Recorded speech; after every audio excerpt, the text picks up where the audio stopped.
అసలు మేఘాలయ స్టేట్లో ఏం జరుగుతుంది? మన స్టేట్స్ చేయలేని పనిని నార్త్ ఈస్ట్ స్టేట్స్ చాలా స్ట్రాంగ్గా చేసి చూపిస్తున్నాయి.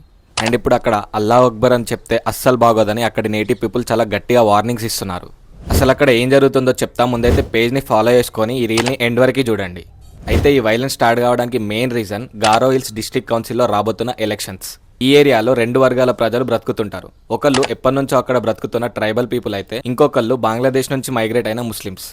అయితే ఈ ట్రైబల్ పీపుల్ ఎవరైతే ఉన్నారో వీళ్ళు ఏమనుకున్నారంటే, ఈ అప్కమింగ్ ఎలక్షన్స్లో ఈ నాన్ ట్రైబల్ ముస్లిమ్స్ కాకుండా కేవలం వీళ్ళే పోటీ చేయాలని కోరుకున్నారు. దీనికి అక్కడి గవర్నమెంట్ కూడా సపోర్ట్ చేస్తూ ఒక నోటిఫికేషన్ రిలీజ్ చేసింది. ఏమని అంటే, ఈ ఎలక్షన్స్లో పోటీ చేయాలంటే ఎస్టీ సర్టిఫికేట్ అనేది మ్యాండేటరీ అని.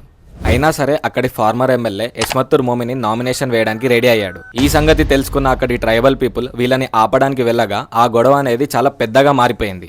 అండ్ ఇప్పుడు ఈ రెండు వర్గాల మధ్యలో గొడవ ఏ రేంజ్కి వెళ్ళిందంటే, ఆల్రెడీ 4 చనిపోగా హండ్రెడ్స్ ఆఫ్ పీపుల్ ఇంజూర్ అయ్యారు. ప్రజెంట్ అక్కడ సిచ్యువేషన్ ని కంట్రోల్ చేయడానికి వెస్ట్ ఇంకా ఈస్ట్ గారో హిల్స్ లో కర్ఫ్యూ అనేది విధించారు. అట్లనే మేఘాలయ సీఎం అయిన కాన్రాడ్ సాంగ్మా ఈ 10న జరగబోయే ఎలక్షన్స్ ని వాయిదా వేశాడు.